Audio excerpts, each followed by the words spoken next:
Most parents plan to sit down and have a formal money talk with their kids someday. But before you've said a single word about budgets or debt, that conversation has already started. Young children operate like miniature behavioral economists. They aren't waiting for formal lectures to figure out how the world works. They are constantly scanning the adults around them, prioritizing emotional atmosphere and physical reactions over any verbal explanations you might offer. Look at this excerpt from the script. It points out exactly what kids are observing: the physical tension when a bill arrives, the shift in energy when a card gets declined, and whether financial discussions happen openly or in hushed tones behind closed doors. Reading further down, the research makes a striking point. A child's core financial worldview is substantially formed by age 7. These attitudes take root through pure emotional observation, solidified well before a parent ever thinks to offer a formal lesson. The feeling of money in your house, whether it brings safety, stress, conflict, or calm, becomes their baseline. You haven't been waiting to start the money talk. You've been broadcasting it, non-verbally, since they were born. These unspoken lessons solidify into what psychologists call money scripts.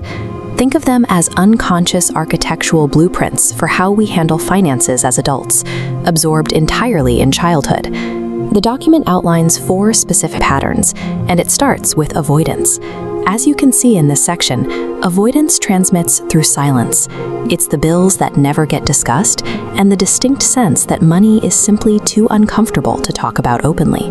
A kid growing up in this environment internalizes a clear rule: money is a source of stress, and the safest thing to do is look away. Further down the page is the worship script. This one transmits through emphasis. The defining feature is tying a parent's relief, safety, and personal worth directly to financial outcomes. The child watches those visible shifts in mood and absorbs the idea that money is the singular solution to every problem life throws at you. Next, we have status. Looking at this paragraph, you can see this script transmits through comparison. It takes root through offhand comments about what the neighbors have, and visible pride or discomfort regarding outward appearances. When kids watch adults consistently measure themselves against others, they learn to equate net worth directly with human worth. Finally, there's vigilance. According to the text, this passes down through constant anxiety and warnings about worst-case scenarios, even when the family's actual financial situation is perfectly stable. The takeaway for the child is a pervasive fear that there will never be enough, and any sense of safety is just an illusion. It is crucial to recognize that none of this is intentional. Parents pass down these scripts because they're managing their own deeply human, perfectly understandable financial stress. These scripts act as an invisible inheritance, but the moment you recognize what you are transmitting, you gain the ability to adjust it. You don't need to replace that transmission with complex financial lessons. Instead, you can use specific, age-appropriate habits to swap out silence and anxiety for calm transparency. For children ages 3 to 7, the strategy is simple: narrate out loud. As this graphic notes, you replace silence with calm, normal narration to show that money is something adults check and manage without distress. From ages 8 to 12, you move from narration to involvement.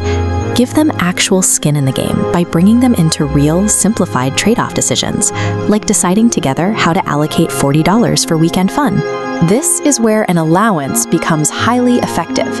It shouldn't act as a behavioral reward system, but as a controlled environment where they can make actual spending choices and live with the consequences.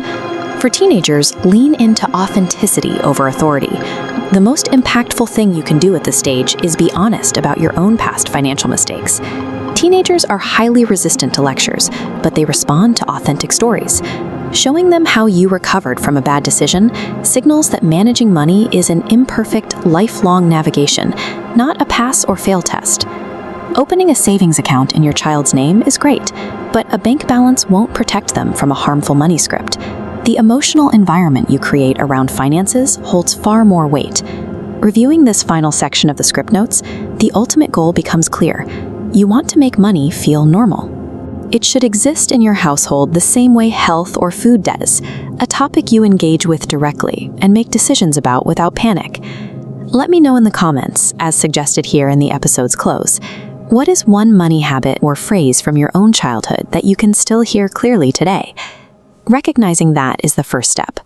By checking your scripts and narrating everyday choices, you raise an adult who views money as something they can fully understand and manage.